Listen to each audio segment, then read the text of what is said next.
ஒன்று தெசலோனிக்கேயர் அதிகாரம் 5. சகோதரரே, இவைகள் நடக்குங் காலங்களையும் சமயங்களையும் குறித்து உங்களுக்கு எழுத வேண்டுவதில்லை. இரவிலே திருடன் வருகிற விதமாய் கர்த்தருடைய நாள் வருமென்று நீங்களே நன்றாய் அறிந்திருக்கிறீர்கள். சமாதானமும் சவுக்கியமும் உண்டென்று அவர்கள் சொல்லும்போது கர்ப்பவதியானவளுக்கு வேதனை வருகிறது போல அழிவு சடுதியாய் அவர்கள் மேல் வரும். அவர்கள் தப்பிப் போவதில்லை. சகோதரரே, அந்த நாள் திருடனைப் போல உங்களை பிடித்து கொள்ளத்தக்கதாக நீங்கள் அந்தகாரத்தில் இருக்கிறவர்கள் அல்லவே.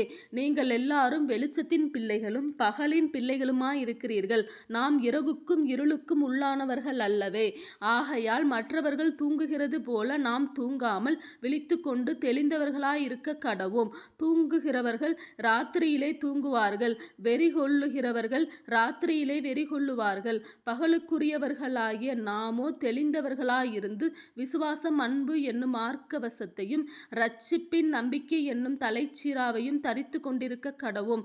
தேவன் நம்மை கோபாக்கினைக்கென்று நியமிக்காமல் நம்முடைய கர்த்தராகிய இயேசு கிறிஸ்து மூலமாய் இரட்சிப்படைவதற்கென்று நியமித்தார். நாம் விழித்திருப்பவர்களானாலும் நித்திரை அடைந்தவர்களானாலும் தம்முடனே கூட நாம் ஏகமாய் பிழைத்திருக்கும்படி அவர் நமக்காக மரித்தாரே. ஆகையால் நீங்கள் செய்து வருகிறபடியே ஒருவரையொருவர் தேற்றி ஒருவருக்கொருவர் பக்தி விருத்தி உண்டாகும்படி செய்யுங்கள். அன்றியும் சகோதரரே, உங்களுக்குள்ளே பிரயாசப்பட்டு கர்த்தருக்குள் உங்களை விசாரணை செய்கிறவர்களாயிருந்து உங்களுக்கு புத்தி சொல்லுகிறவர்களை நீங்கள் மதித்து அவர்களுடைய கிரியைகளின் மித்தம் அவர்களை மிகவும் அன்பாய் எண்ணிக்கொள்ளும்படி உங்களை வேண்டிக் கொள்ளுகிறோம். உங்களுக்குள்ளே சமாதானமாயிருங்கள். மேலும் சகோதரரே, நாங்கள் உங்களுக்கு போதிக்கிறதென்னவென்றால், ஒழுங்கில்லாதவர்களுக்கு புத்தி சொல்லுங்கள், திடனற்றவர்களை தேற்றுங்கள், பலவீனரை தாங்குங்கள், எல்லாரிடத்திலும் நீடிய சாந்தமாயிருங்கள்.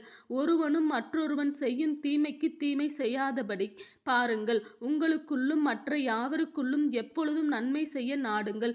எப்பொழுதும் சந்தோஷமாயிருங்கள். இடைவிடாமல் ஜெபம் பண்ணுங்கள். எல்லாவற்றிலேயும் ஸ்தோத்திரம் செய்யுங்கள். அப்படி செய்வதே கிறிஸ்து இயேசுவுக்குள் உங்களை குறித்து தேவனுடைய சித்தமாயிருக்கிறது. ஆவியை அவித்து போடாதிருங்கள். தீர்க்க தரிசனங்களை அற்பமாய் எண்ணாதிருங்கள். எல்லாவற்றையும் சோதித்து பார்த்து நலமானதை பிடித்து கொள்ளுங்கள். பொல்லாங்காய் தோன்றுகிற எல்லாவற்றையும் விட்டு விலகுங்கள். சமாதானத்தின் தேவன் தாமே உங்களை முற்றிலும் பரிசுத்தமாக்குவாராக. உங்கள் ஆவி, ஆத்மா, சரீரம் முழுவதும் நம்முடைய கர்த்தராகிய இயேசு கிறிஸ்து வரும்போது குற்றமற்றதாய் இருக்கும்படி காக்கப்படுவதாக. உங்களை அழைக்கிறவர் உண்மையுள்ளவர். அவர் அப்படியே செய்வார். சகோதரரே, எங்களுக்காக வேண்டிக் கொள்ளுங்கள். சகோதரர் எல்லாரையும் பரிசுத்த முத்தத்தோட வாழ்த்துங்கள். இந்த நிருபம் பரிசுத்தமான சகோதரர் யாவருக்கும் வாசிக்கப்படும்படி செய்ய வேண்டுமென்று கர்த்தர் பேரில் ஆணையிட்டு உங்களுக்கு சொல்லுகிறேன். நம்முடைய கர்த்தராகிய இயேசு கிறிஸ்துவினுடைய கிருபை உங்களுடனே கூட இருப்பதாக. ஆமேன்.